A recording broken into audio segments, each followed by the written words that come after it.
What up, what up, what up? Welcome back to Lockdown Universe, home to bizarre, peculiar, and unheard of stories of UFO, legend, and paranormal lore. Welcome back, welcome back. Happy to be back. Hopefully you guys are doing excellent, taking care of yourselves.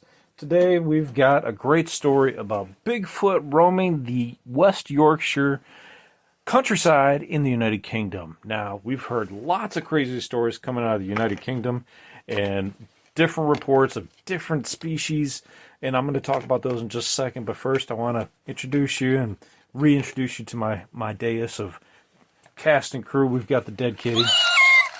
Haven't introduced them in a couple episodes, and of course, we've got the baby alien and the man of the hour, the alien of the hour, the meditating Bigfoot. Now, the Bigfoot in this story has 5-foot bridge of shoulder width in this story.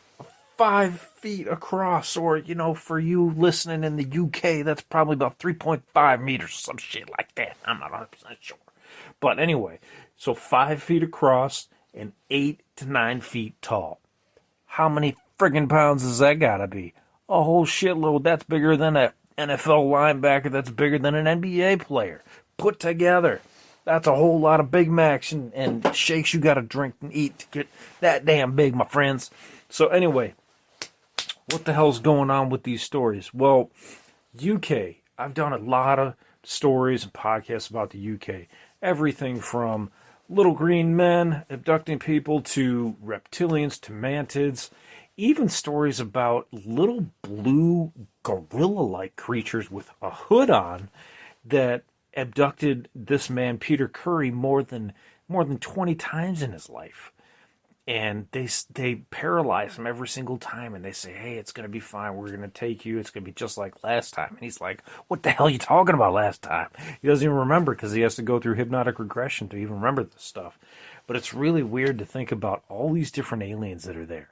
Greys, reptilians, Nordics, even if you look at that picture from the 1960s, the Kodak photo of Solway Firth, that I did a podcast on with video on the television here. So, yeah, I mean, there's just tons of crazy freaking stories out there, man. And I mean, it's such a small country. It's not that big. It's not America. It's not China. It's not Russia. It's freaking just one little island of the UK. Just the Scots and England's English and Irish fighting against each other. Irish is another country. I know. I got another island. I got it. But Northern Ireland's on the UK and part of the United Kingdom, isn't it? So, anyway, what the hell are we talking about today? Okay, this article comes to us today, published today, from the phantomsandmonsters.com website. So this is brand new info. It's going to be good. So this story actually comes from 1998, and it's a West Yorkshire resident who was walking their dog along a farm lane with which they were familiar with when the dog suddenly began to bark, and witnesses then observed a massive upright hairy creature. So this is the following account, and it reads as verbatim. It has taken me a long time to come forward with this as to what happened to me that day, but I feel I am ready to finally tell it all. It happened years ago in the month of October. Not too far off October now, but in the year of 1998, and some of you might have not even been born yet. I and my family lived in a rural area of West Yorkshire in a village called Bramham. It's a countryside area with lots of farms, a quarry, and some rivers and streams. I like to walk my dog around the lanes and the tracks as it was a way for me to wind down and get some air. I had finished work on that particular evening, and I was out walking with my dog on a long farm track, a route that we often take. It was early in the evening, about 8 p.m., and it had gotten dark. I and the dog were just walking alone, and I let the dog off the lead. Not leash, she says, but lead, so he could have a run, as we were about a half mile up this single farm track. By then, there were no animals or people around, so I let him have a sniff around. As I walked the dog, and the dog was doing his own thing, it was quiet. There was no sign of anyone around. I was enjoying the walk. There were hedges on both sides of the track the entire way, so it's hard to see clearly into the fields, and there were some woods on one side of me. As we walked even further on this track, the dog suddenly stopped. He froze, he looked up the track in the direction we were walking, and he must have been aware that there was something there as he started growling and acting all strange. His hackles are all up. I'm not sure what a hackle is. And he growls continuously. At that point, I thought it must be a fox, the way he had acted before when he came across one. So I'm looking down, looking for a fox. I can't see anything anywhere. No fox, no cat, no other animal. And I can see how worked up he is as he's now going mad and starts barking loudly. I had carried on walking, so by this point, he was a short way behind me. So I turned to the dog, tried to calm him down, but he wouldn't stop. If anything, he's gotten worse. Something had really spooked him. So I turned and I looked up the track and I couldn't believe my eyes. Now, so at this point, the dog has kind of chilled and he's not really saying much anything. He was freaking out. The guy tried to calm him. The dog was getting worse, like something had really spooked him. So I'm thinking he's starting to get quieter, but I bet you in the way he's writing it, it's getting louder. The dog's getting more vocal. So he turned around, looked up the track, and he couldn't believe his eyes. Standing there, looking at us, looking back at us, was this thing. A massive creature that stood there, looking back in our direction. It must have walked 8 to 9 footsteps out onto the field track before I'd even seen it. So this thing was just coming out and he couldn't even see it. Almost as if it was invisible. I kept thinking, this thing can't be real. At this point, I was in real shock. I honestly don't think my brain could process what I was seeing, because standing there on the field was this huge creature of some kind. It was massively built. It was about 5 foot wide across, and the shoulders, at the shoulders, right? With the shoulders were 5 feet across and about 8 feet tall. I couldn't make out any facial features as the face was in the shadow, but I could make out that it was covered in hair. It was standing about 30 meters away from me, about 90 feet for us American folk. So I could see it clearly, but I could not make out any distinct features from that distance. It made no sound, and I never smelled or heard anything. Now, usually people, when they encounter Bigfoot, they smell the nastiest, skunkiest, funkiest, nasty smell they ever heard smell in their life. But he was about 90 feet away. And, if he was downwind or upwind or whatever way the wind's blowing, and it was blowing the opposite way towards the Bigfoot, and they might not have smelled it, right? So the dog's barking. Let's see.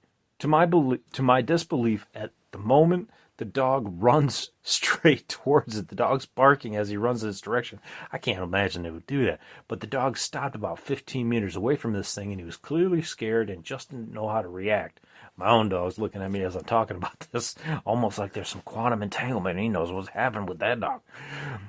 He had completely forgotten about me, and that's a first for my dog. Usually he would put my needs first, and maybe that was what he was doing, as he was now in between me and this creature. But I could tell I was the last thing on his mind at this point. The dog did bark a few more times, and then he turns and runs straight past me, back up to the farm track to safety the way we came. No doubt you can imagine how stunned I was. I can't imagine a dog would just run past you and leave you, book you, and just be like, okay, deuces, guy, you can deal with the Bigfoot. The whole incident lasted only seconds, and I just stood there paralyzed, trying to process what I had seen. I must have been in shock, because what I did next, I did without conscious thought. And I can't explain why I did it, but as I stood there, looking at this creature, I nodded my head quickly and I said, all right, to it. I know that's a crazy thing to do, but that's what I did. Then I just calmly turned and started walking back down the field track after my dog. All this time listening for the creature coming behind me.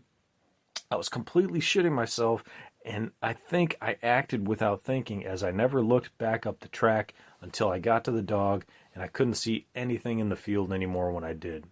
I didn't report this for years until other people came forward in secret and started to share their accounts online with each other. I had no idea what a Bigfoot was back then. Now, years later, years on, and seeing them online, I can say without a doubt, that's exactly what it looked like. It was an exact match. I had spoken with this witness on numerous occasions, and I did get in touch with him this week to let him know another person had come forward from the same area, which this was written by. by this particular witness. Okay, interesting. So, and then the author's note from the website is, I have received one other direct report, and I have seen another reported sighting in the same area over the years. Is there really a Bigfoot roaming West Yorkshire? Wow, that's a lot to take in.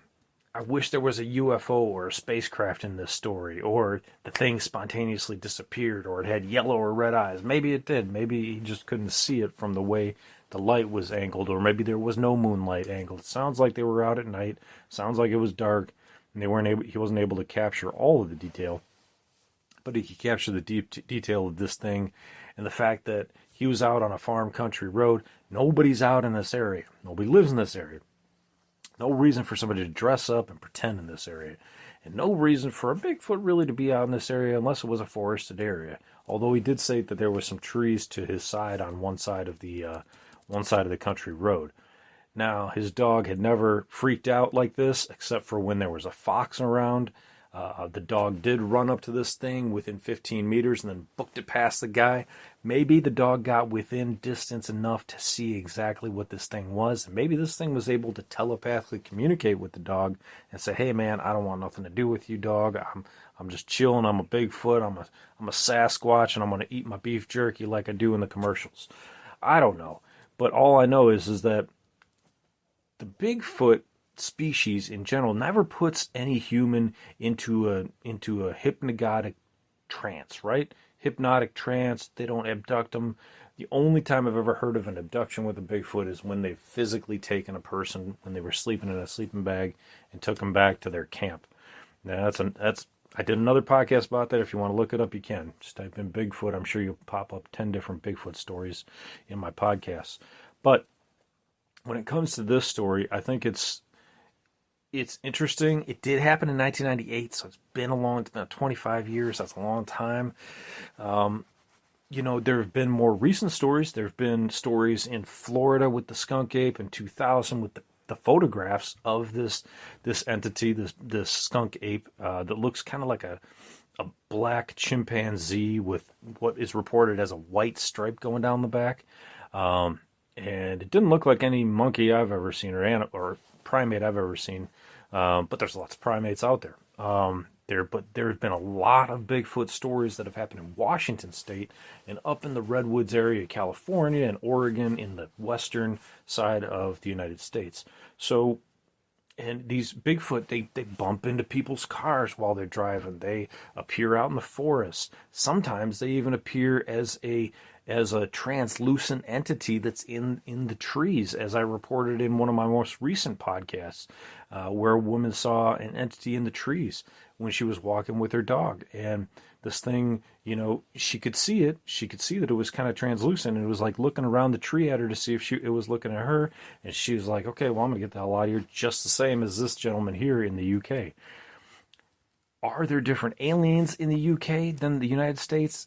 It doesn't seem so, other than that gorilla-type alien entity that abducted Peter Coury, which is, I believe it's Koury. You can look up that story. It had like a gorilla nose, gorilla face, and it was blue, and then it had a hooded robed clothing and garb on it. That's terrifying, man. I've never really heard of those. I did do a podcast a while back about a near-death experience where a man, instead of seeing like a Jesus figure or a family figure or some spiritual figure, he saw a humongous gorilla in his room, and the swirling light that you would go into in your near-death experience. And this gorilla entity had the knowledge, as he gleaned telepathically, that it had the knowledge of billions of years and billions of stars of knowledge. So this entity appeared to him as a huge kind of like silverback gorilla or blackback gorilla, but it was an actual entity that had billions of years of knowledge within it, and it was near the portal that people would go to in their near-death experiences to move on to the next plane of existence.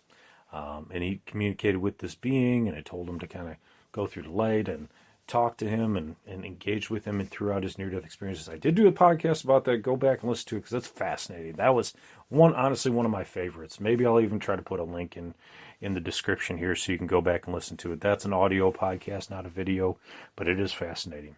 So what do you think about this particular story? It's interesting. There's some aspects to it that are somewhat different than others. The 5-foot wide shoulder span is crazy because if I'm thinking of just like, an average 6 foot tall kind of person might have, 2.5, maybe 3 feet of shoulder length. And then maybe if you're a little bit bigger, maybe 3.5 if you're muscle, bodybuilder or something like that. But 5 feet, 8 foot, bigger than any human I know. And even if you're talking about basketball players, they're these really, really tall people. They're generally pretty thin, and they don't have a lot of meat on them.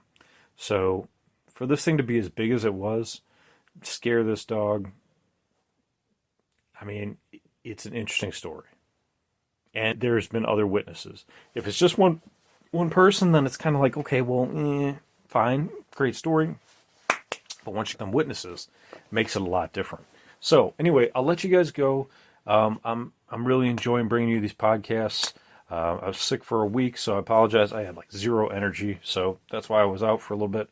So I'm bringing these back to you and getting back on task. So I hope you join me for the ride. I hope you guys are taking care of yourselves physically, spiritually, emotionally, following through on those hobbies and those goals and those dreams. And as always, continue to question the universe around you. Until next time, guys, take care and Lockdown Universe out. Go like, follow, share, subscribe.